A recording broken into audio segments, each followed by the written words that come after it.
Deep in the heart of the American Southwest, there roams a bizarre creature. One with rough, studded skin, a hypnotizing pattern, and an excruciating venomous bite.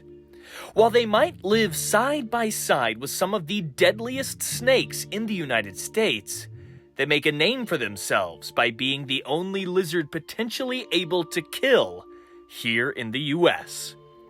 Everywhere I look could perhaps be hiding one of these venomous animals, and it's just a matter of being in the right place at the right time to spot one.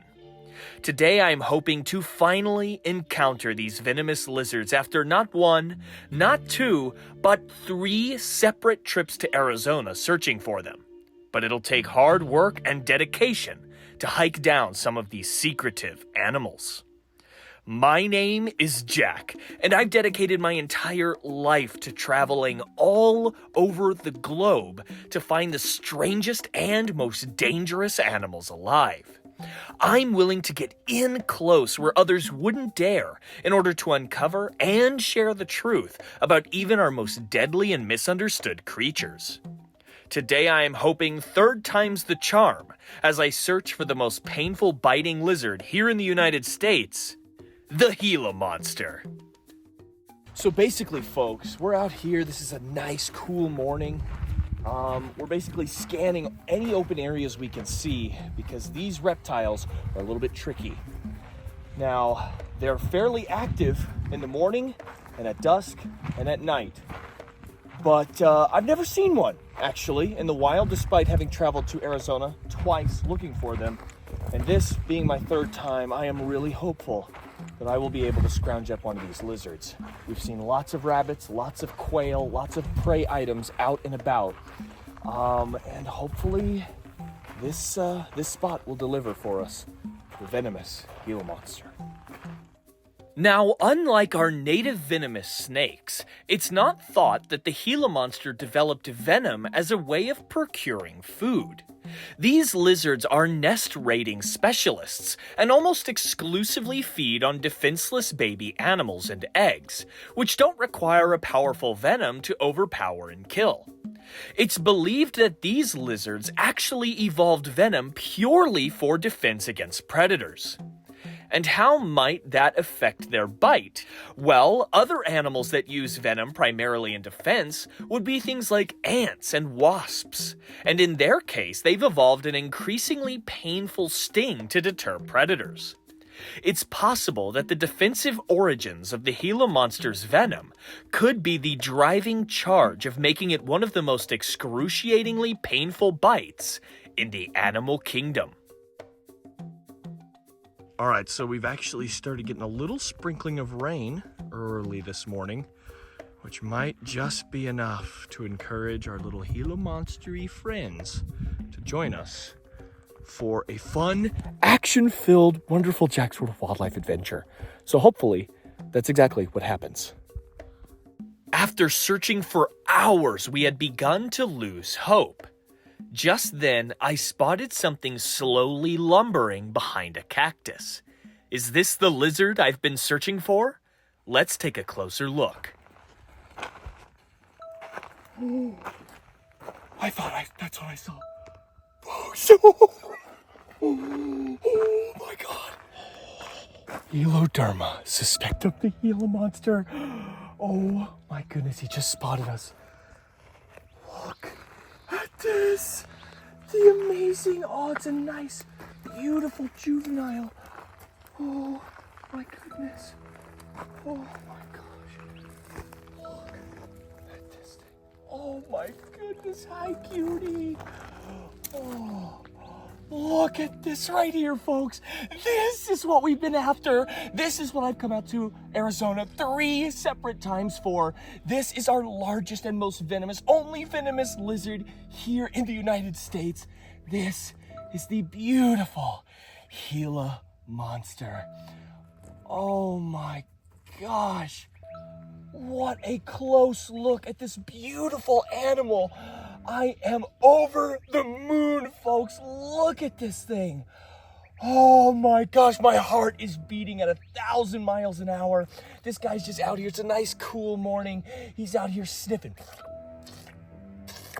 the ground, looking for mostly nests of other animals. Things like quail, eggs, baby rabbits, baby mice. That's the main things that these lizards eat. Oh my gosh, I hope I don't put my hand on a cactus or anything.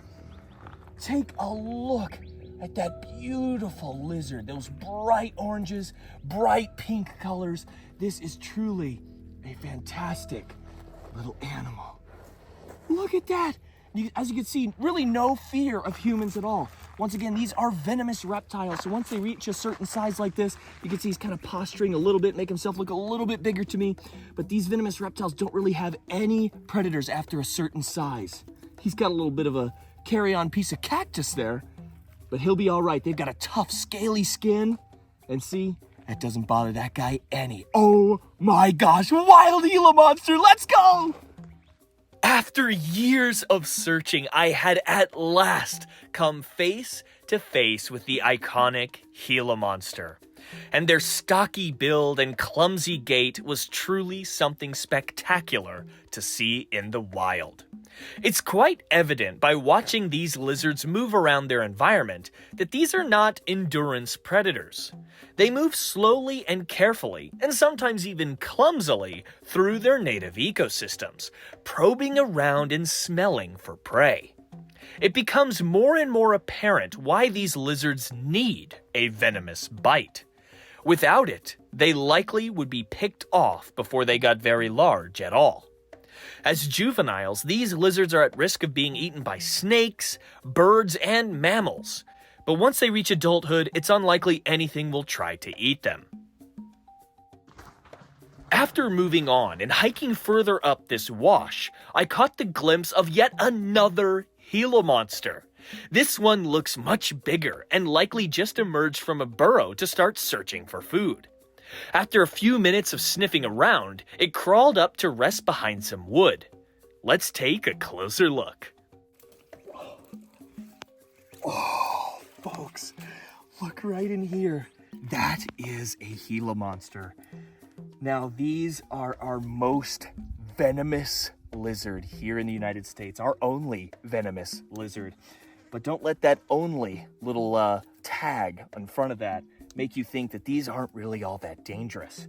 This lizard easily has one of the most painful venomous bites in the United States, with a powerful neurotoxic venom that has to be actively chewed to be pumped into the wound. This animal is capable of inflicting some serious pain. Now, the bite of these lizards is said to be excruciating. Like fire coursing through your veins and lighting your entire nervous system aflame.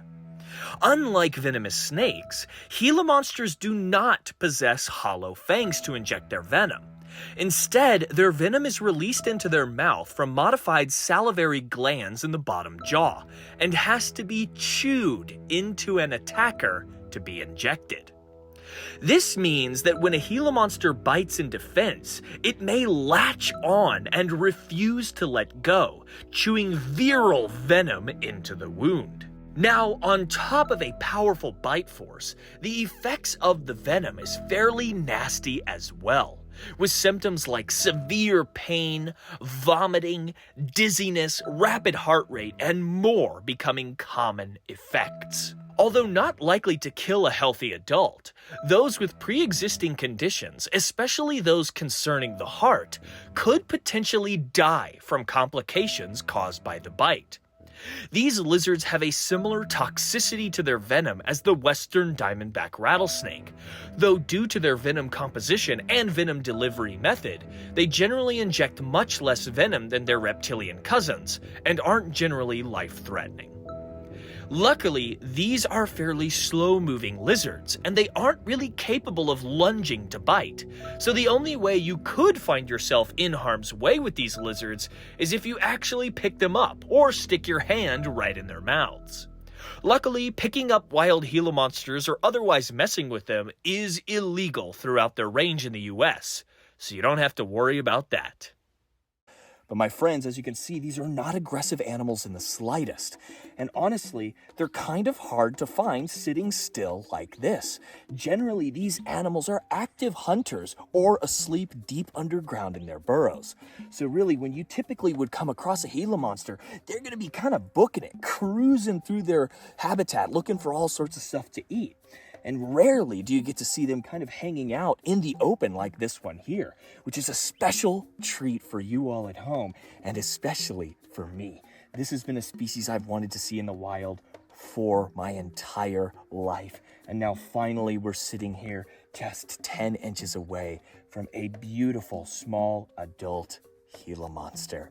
The skin of the Gila monster is one of its most iconic features. Their rough, stud-like osteoderms that coat their body, coupled with their bright tapestry of orange, pink, and black patterning, makes these one of the most iconic and recognizable lizards on Earth. But what purpose does this skin serve in their day-to-day lives? Well, first, that rough, studded skin is protection in their native range. These lizards inhabit some pretty tough, thorny scrub environments, and that thick skin can protect these animals from even the sharpest of cactus spines and the hungriest of predators. Additionally, that intricate pattern is bright enough to serve as a warning to would-be attackers, but it may also help to break up these lizards' outlines as they move through the shadow-speckled deserts they call home in search of food. These are truly desert specialists and are perfectly built to survive even the toughest times of year out here in these deserts. These are just such fantastic little animals, and even though they do have that horrible, excruciating bite, you're really, I would say, at a negative risk of being bitten, because once again, these animals are protected. You're not allowed to touch them, you're not allowed to pick them up. They're pretty fast. If they see you coming, they'll just shoot straight up into this kind of brambly stuff. So you're going to be pretty hard-pressed to get even close enough to a Gila monster to get a good look, let alone be at risk of being bitten. So although these animals might have one of the most painful bites in the entirety of the U.S., luckily it's not one that you at home are likely to be at risk of encountering. Although these lizards likely evolved their venomous bite for defense, they are hardly defensive animals. Generally, once they feel they've been spotted, their first instinct is to flee or cram themselves into burrows or up under thorny branches. A particularly defensive Gila might gape their mouths, flashing a dark purple maw to intimidate predators. Still, even this behavior is almost always to serve as a distraction to make fleeing to safety a little easier. It's a tough life out in the desert, and these animals have had to overcome many hardships about their environment to better survive. For example, Gila monsters are incredibly energy efficient and can use fat stores in their tails to survive extended periods of time without food or water. Truly, these are one of the best survivors out here in the deserts of the American Southwest. Well, my friends, I hope that this video was able to shed some light on the true power and pain and danger of the bite of the Gila monster. This is easily one of the highlights of my career, finally getting to see a beautiful Gila monster in the wild. So my friends, that's it. That's all I've got for you. Hope you enjoyed this video. Hope you enjoyed looking at this amazing reptile so close up. And I hope that you will join me next week, 10 a.m. Friday, Central Standard Time, for the next upload of Jack's World of Wildlife. But until then, my friends, take care of yourselves, and I hope to see you again.